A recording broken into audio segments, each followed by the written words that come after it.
Hi, I'm Katie, and this is episode 95 of Ornamentations. It is a beautiful day here today, and I have lots of stitching for you. I have some sample progress. Looks amazing. Santa finish. I'm working on my 12 by 12. There is some color talk, and then also amazing progress on my sweet bag. Really super excited about that.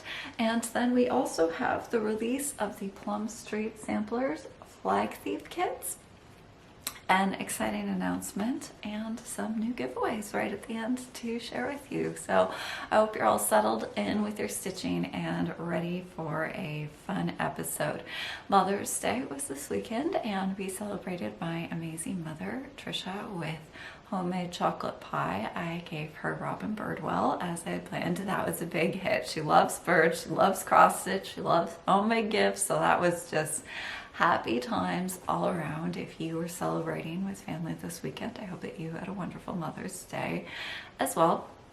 And awesome life news, my hand is not injured. We're going to talk more about this when we get to my sweet bag, but the specialist had a completely different diagnosis, and I am back to normal activity, stitching with both hands, which,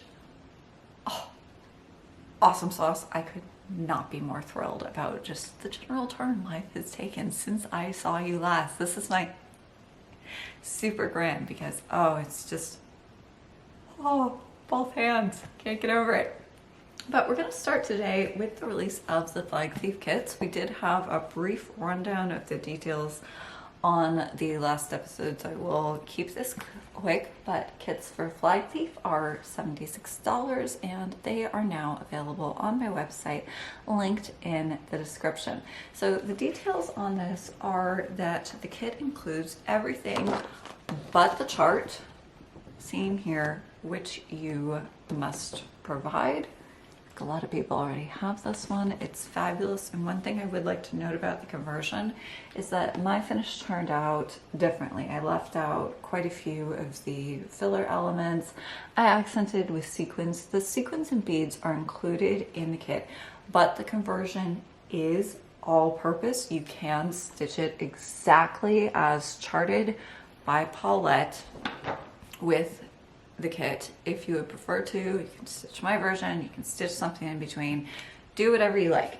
And so it includes a generous cut of the Legacy Linen used, which is 38 count Cloister Cream, 12 colors of silk threads, sequins and beads, as I mentioned, and then a fun little postcard, a written guide to conversion, and then a photograph in case you would like to follow my changes.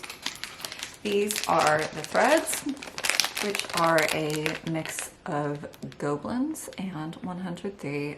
Fabulous palette. I love this, and I think that you're going to find this really useful for other stitching because a good supply of darker and neutral colors is a must in any silk collection, just to ground your compositions, to add depth to your colorways. And then we have these fabulous, rich highlight colors that really look like candy. Putting these together was so much fun because I was just bagging those beautiful threads going, so pretty.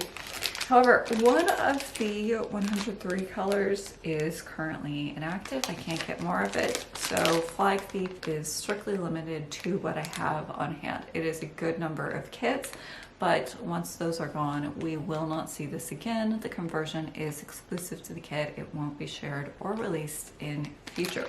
So that is Flag Thief, currently available on my website. I hope you enjoy. I loved stitching this. It's not huge in terms of design size, but it packs so much detail into that space. Paulette is just a master at design. I love her pieces, but I always just really admire from a design perspective how much she manages to get out of the grid. It is not an easy task, and she just does such a good job of it. So that's Flag Thief. And with that, we will move on to stitching updates. The first of which is the sampler I have now returned to after quite a hiatus. We did a review of my sampler whips a while ago, so it hasn't been ages since you've seen it. It's just been quite a while since I stitched on it. And that's Oh Sweet Humility, Eliza Townsend's work by Cross Stitch Antiques. This is the antique. You've seen this before on my channel. I am doing an original silk conversion. I'm stitching on 45 count Legacy Linen Jersey Cream, and I do have some progress to share, although not earth-shattering progress since I saw you last. So one thing I did is I frogged some of the color experimentation I had in the border.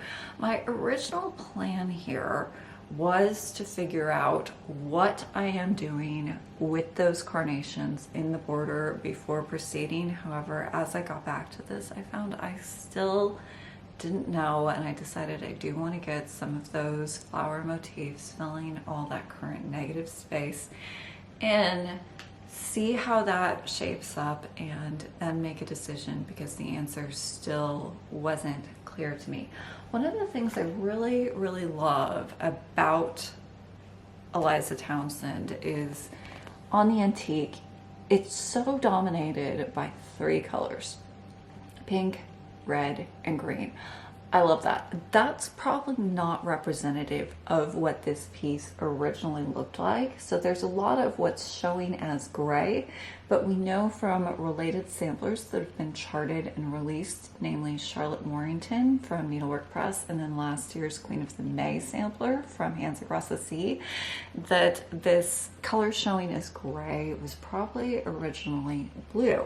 However, it was this really limited colorway that drew me to this piece. So how to kind of keep that color balance, especially in the border, while still filling this out, is a question I am going to return to once. I was thinking I would fill in the flowers on one side, and then that should give me a better idea of where I'm going. So I frogged on what I'm calling my open question of the border, and then I put in the berries and the leaves, although not the satin stitching, on this left side tree.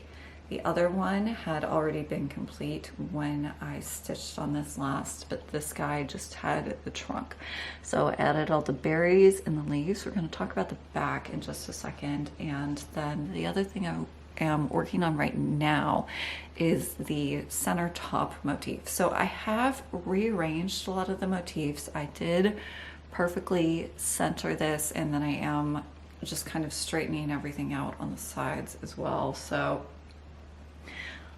I do like symmetry. I do like even negative space. So I have done a fair amount of tweaking on this to the actual chart itself, not just the colorway. And then, so I've got the greenery inside the basket. I need to add the light pink that fills that flower and the buds. I do that next. And then I am working on the grass beneath the basket. I decided to use the lighter green I've got going here so that you didn't have like a big dark spot here.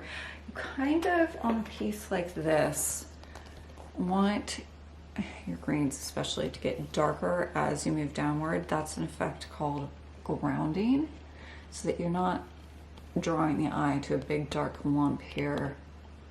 I don't know if that's going to show. The light in here is very reflective today.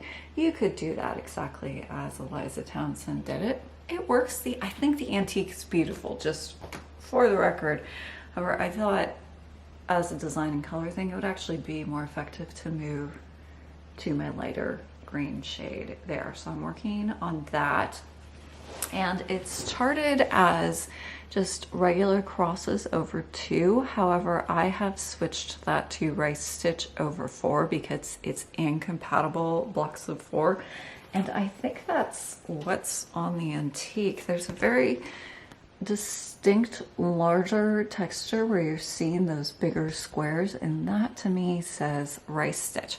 However, whether or not that's what's on Eliza Townsend, a great look. It's certainly faster than doing 4 individual crosses over 2. So what is rice stitch? For those of you who may not be familiar with, I stopped my thread with a partial so that we could talk about this. So what I have here are finished rice stitches, and then for a rice stitch over 4, you can also do this over 2. You work across over 4, that's what I have right there, and then you work a diagonal over each leg of the cross, and that's what gives you this great texture. It's really fast and it gives a lovely, lovely look. I used it over 2 on the roofs of the houses, and rice stitch always makes me think of Jean Lee. It was one of her favorite stitches. She always talked about how much she loved rice stitch. So a little nod to Jean on my piece. It's, oh my God, I love the rich colors of that. And then we're gonna take a look at the back, which is quite neat. And I wanted to draw your attention to the berry trees. So this is gonna be hard to see because the color is so light by design, but there are no visible carries between those individual berries. However, I did not individually start and stop them. So you can see that they touch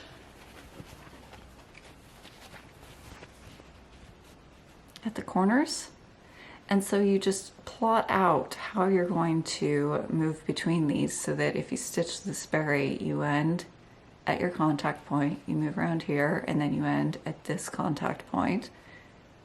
And that's how you move between them cleanly, front and back, without having to start and stop your thread every time. It's about planning where you're going. This is also what I did on AKGIT, which is why the back of that looked so neat. It's really quite simple once you get the mindset down. So that's Eliza Townsend's work. I am through a lot of the heavy stitching on this, which would be most of that border and all of that dang grass with the funky animals. Oh, you know, when I get this out, I'm always like, why did I ever put this away? I love that. So I've got Eliza Townsend's work in my Katie bag from Lou and Sue. My first stitches Coreless Fob, again from Susan Stanley. She keeps on flipping on me. And then one of my own beaded fobs. And then I am storing my threads in my folio. Something fall. So I've got the ones I've used, which I'll list in the conversion, and then I have a couple more that I'm thinking about. I might add a couple of pinks to the conversion when I get back to tackling that border. And then I think I am going to restore just a little touch of blue to this in the vases where you are seeing gray. However, that might be a famous last words thing. If I get in there, I do some blue and it's distracting too much from this really streamlined color scheme, I will back out of that. So we'll see where I go with this. I think I should be making pretty rapid progress now that I'm down to the filling motifs on this. And then as soon as I know where I'm going on the border, I will attack that because I don't want to leave all of that until the end. I think I'm a disciplined enough stitcher that I would just rather not. That's not the kind of stitching that I enjoy most, and so I would like to get that out of the way and not be faced with all of it at the end. So as I said, my plan is I'll do the center, I'll do my side motifs, and then I think that should give me enough of an idea of the balance of colors to see what the best way forward is on the border. I think I'm just gonna go with all pinks. It's just how do you get the detail in the carnations? What shade is that? So I won't do the alternating color schemes that you see on the original. I'll just pick one and go all of that, which I think will work. Oh my gosh, I love that really strong pink and red and green in the border. Just looks amazing. beautiful, beautiful piece. I can't wait to get this finished and framed. I am going to put it standing on an easel on my desk. So that's Eliza Townsend's work, and I hope to have some really good progress for you next time now that I am back on that in earnest. And then I also have a finish to show you, which is the 2016 Prairie Schooler Santa, my first version of this. So this is on Legacy Linen 40 count Coastal Haze, and this was kind of a color experiment. So I am using the same brightened up colorway, especially with this really vibrant pinky red. So what I have up here is the Gobelins I want to try for other versions of this. And these I did onto stitches we have seen previously. Well, not the exact same. This is my Gobelins in 103 for lower counts version. These are on 45 counts. I used Soie Surfine. These are Cinder Claws, my second version, and Merry Little Stitches. And these interpretations with that bright, vibrant pinky red and the just generally brighter colors were inspired by what Lori Holt did this year with her Prairie Schooler Santas on her Christmas Flosstube episode. If you haven't seen it, it's so fun because it's just such a fresh take on the classic Prairie Schooler Santa. I've done a lot with Prairie Schooler Santas in terms of changing up background linen, doing silk conversions, adding fluffy beards, adding beads, but I have generally stayed with the more traditional, richer, darker Christmas reds and greens. That bright, vivid, fun, fresh, almost very vintage 50s Christmas vibe was something I just loved, and had so much fun with it on these that I was dying to try it out on a Prairie Schooler Santa, as we talked about last time. And with that very long prologue, let's look at my finish. So what's interesting about this is that that red takes on a different character, darker and bluer, because it's on that bluer, lighter ground. This is the same color. This is Surfine, this is 103, but the color is the same, but they take on such a different character. And I think if you look closely, you can see that that is in fact the same color. Pull them apart a little, and they're just giving such different feelings, and that's all the result of the ground linen. So I knew this was going to do this because it's bluer, it's lighter, it doesn't have that richer, warmer, more color in the ground that is what gives the pinky red that character. But this was still more of it than I thought I was going to get, which is what made it such a fascinating experiment. I actually think the sky turned out absolutely fabulous. I love playing with color. I love exploring colors. So what I want to do is take these same colors, which are listed in the description, although I think I'll probably have to change out the color for the reindeer once I get onto Fuller's Teasel. I'm going to put them on Fuller's Teasel. I'm going to stitch the same thing twice. One of these I'll keep for myself, one will be a gift, and then we'll hold them up next to each other and see just how much the ground linen changed the result.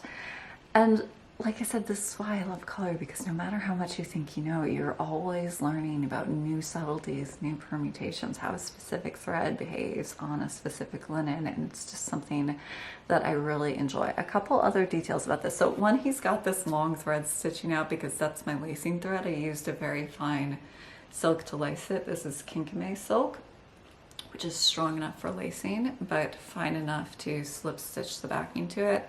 Got all the way through this last night and I was like, oh, I'm just too lazy to stitch the backing on. So that's tonight's thread. But however, I had plenty of thread left, so I'm using the same thread, just gonna slip stitch on the backing.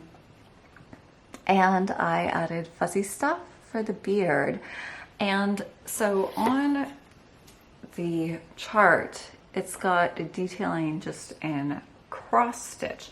So I did give you the color you would use for that, which is 562 in 103. I used it to fill in the detailing on the reindeer, just so that you would have it if you would like to stitch it exactly as is. However, you can't really get that detail when you're then going to overstitch with fuzzy stuff. It'll be completely obscured. As a nod to that, I did add just tiny little delicate beads in a clear gray with an AB finish. It reminds me of Ermin, actually. He has a beard fit for royalty. How fun is he? So if you're not familiar with my fuzzy sparkly Santa beards, I do have a tutorial on this.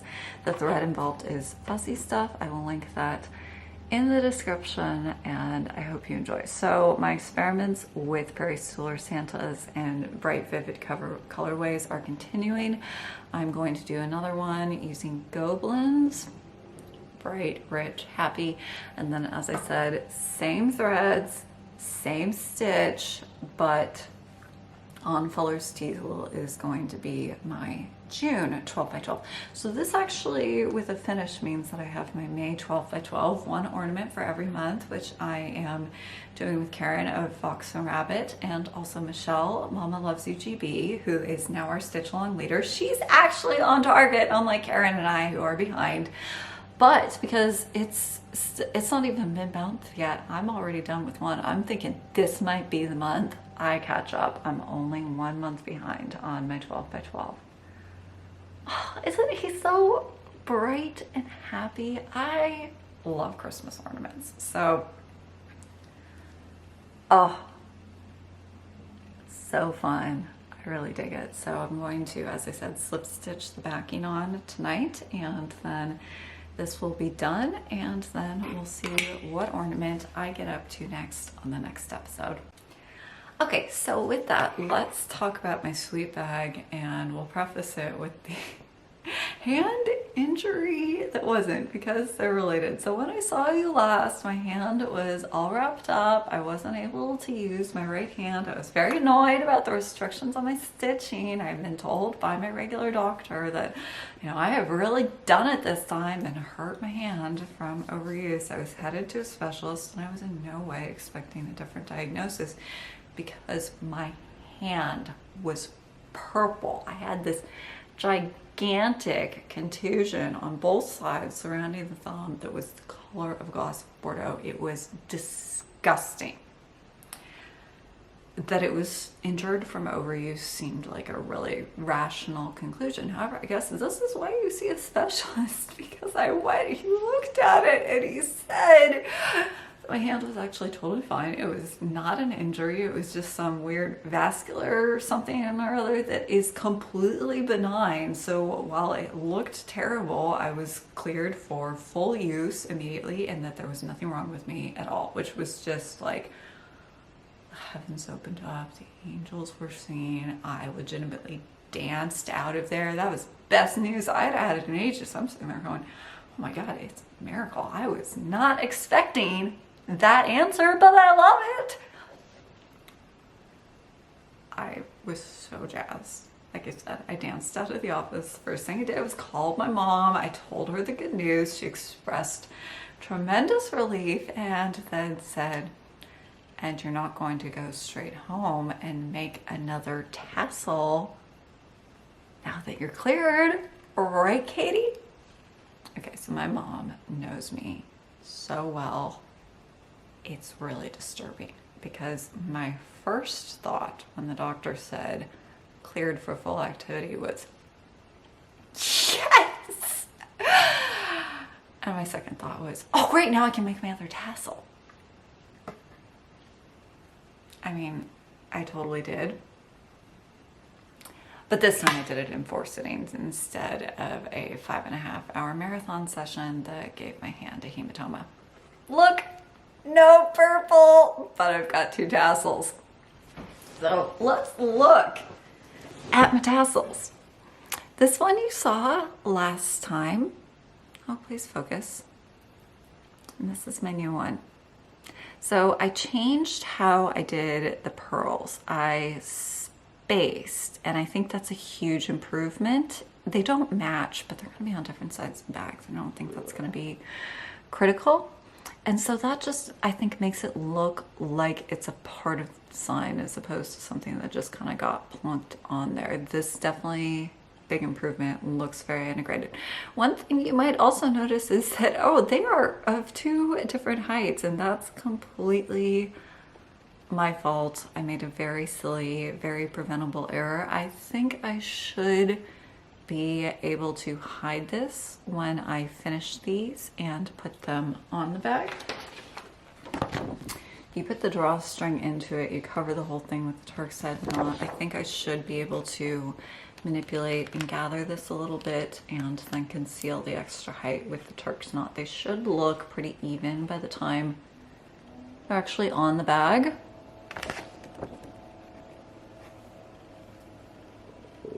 But, you know, if not, you don't actually see them right next to each other. It'll be fine. And in the meantime,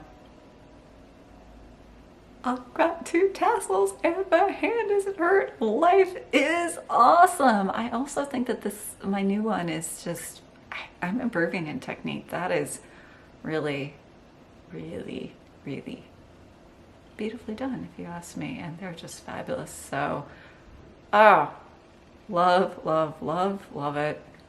So excited. So now the next step on the tassels is the bottom assembly. You have to do all these tiny Turk's heads knots with little individual tassel fringy thingies at the bottom, and then a larger Turk's head knot at the base attachment point. Okay. These are awful.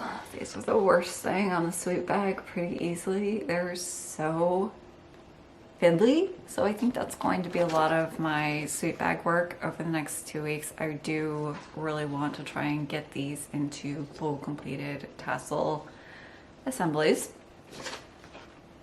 And I am going to do some stitching. I'll show you the stitching I have been doing, but I'm trying to keep my stitching goals limited because this is gonna take me a hot second. Also, on the project as designed by Jackie Carey, you've just got 4 little fringy bit thingies coming out of the tassel. And when I was in class with Jackie Carey, I had done a full test assembly, which I took apart to make this one, my final one. We were looking at it, we were talking about some of the finer technical points, and she looked at me and she just said, you know, I've always thought that 4 was just a little sparse and that it would actually look much better with, you know, 6 or 8. She just let her voice trail off and looked at me, and I'm just sitting there going, challenge accepted. That's an evil, evil, evil thing to say to someone, because those tiny Turk's heads knots are absolute murder. But I never back down for a challenge. It is legitimately going to look awesome with fuller little fringy tassely bit at the bottom if I can bring myself to do it. And I am really hoping that the full finished sweep bag with trimmings, with woven edging, with all the braiding will be done before summer school so that some of you can see the dazzle in person. And with that, let's take a look at the actual stitching, because I have been stitching, not just talking to doctors and celebrating not having a hand injury. And whoo, look at that, I met my goals from last time. So the second pansy, so it's my lacing thread, has been filled in. I've done quite a bit of gold around that, so I've enclosed both pansies. Started on the sides, I've added the leaves, and I have filled in all the silk shading on that stonking huge tulip. So that would be over, well over 50% of the actual space that gets filled on that half of the sweet bag. I would say it's just over 50 in terms of the gilt tambour filling, because that stuff here at the sides and at the top is actually still a whole lot of space that needs to go in. So my goal for next time, because I think I'm going to mostly be doing annoying tiny Turk's head knots on tassels. Hold. Oh my God, how good does that look? So amazing. I'm dead. Just so tickled about these. And now I've got 2 of them and my hands work. Life is great. So my goal for next time is to do the silk stitching on this corner daisy and to fill in all the gilt on this top corner. I don't think I'll be able to make my way over here if I do in fact actually get down to it on a little tassel assembly. So I'm hoping I'm gonna have some really, really cool stuff to show you next time. I mean, so exciting. I just love this project. Entranced.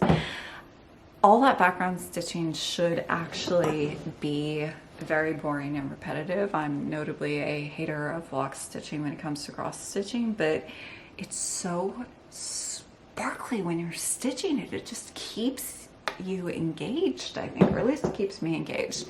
And even more satisfying. Sorry, I'm trying to make sure that my slate frame doesn't fall over. This is my 25-gram spool of gilt tambour. You can see the center of the spool. I might actually get through a full 25-gram spool and then I'll thread. I have never actually done that before. This might sound a little weird. I'm sure it actually does sound really weird, but when I get to the end of a really big spool, which I've done on like gilt silk twist, I've done on plenty of large spools of silk thread, haven't done it on a 25-gram metal thread before. This is going to be a first for me. To me, that doesn't say I used up a lot of expensive materials. Oh no, now I have to buy more. It says, oh my gosh, look at all that stitching you've done. It's awesome. To me, that just represents so much good stitching. It fills me with satisfaction to see an empty spool. So yeah, I think I might actually get through a 25-gram spool. At this point, there is actually a deceptive amount of thread left on this. I'd say it's even odds whether or not I get through the filling on the sweet bag with that spool. I do have a second brand new one in reserve, so I'm not playing thread chicken here. It's gonna be just fine. But wow, I never actually even thought I would see the base of one of these spools. They're so large, so man, life is great right now. I'm gonna put a photo in here. I managed to snap one that I think does a better job of showing just the absolute dazzle and shine of the gilt filling, although still not close to the real life effect, which is why I do really want to push for a complete finished sweet bag that I can take to summer school so that some of you will actually be able to see what this looks like in person. It is nothing like the effect on camera. The camera just can't cope with the amount of sparkle and light and dazzle coming off this thing. It focuses on the details and it kind of misses the forest for the trees, if that makes any sense. And so that brings me to some announcements and giveaways to close out the episode. Exciting announcements. I am giving a lot of time to kitting at the moment, so between Flag Thief, summer school, and the coming Rhythm Art sampler, that's a whole lot of kitting, but I have been making a lot of progress. The charts are all back from the printers. They look fabulous. I'm really thrilled. Haven't found a typo yet. I'm sure there's one in there, but I did really aggressively proof this, so fingers crossed that's okay. And what was I going to say about this? Oh yeah, so charts are back. We will look at the details of this next time.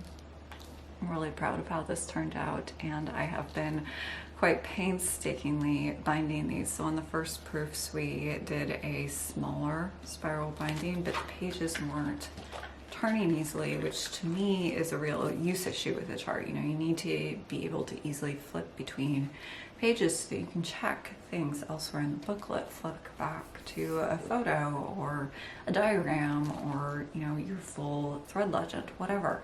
So we went to a larger size binding, which makes it much more practical. Super tight fit on the bags. So that takes a hot second. I have also been working on assembling the full kits, which are coming, and I can, beautiful photography on there.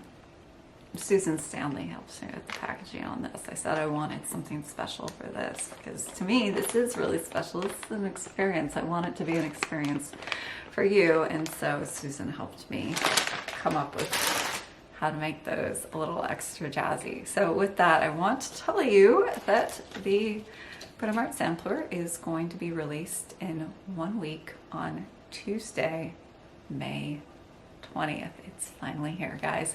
So there will be full kits with or without the class. As we've just seen, those will be available on my website at that time, and I will keep restocking for as long as there is demand. We're gonna have full details next week for the release, but everyone who wants a kit will be able to get one. It just might take me a minute. It's been really hard to gauge demand given this is my first time releasing a project of this type.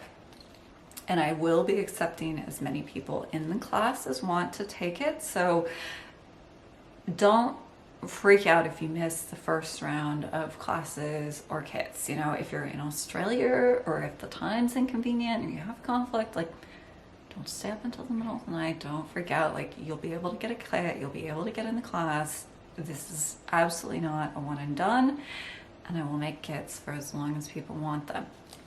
There is also going to be a new tutorial ahead of the release, and that is an introduction to reversible stitching as seen on the Print Art Sampler.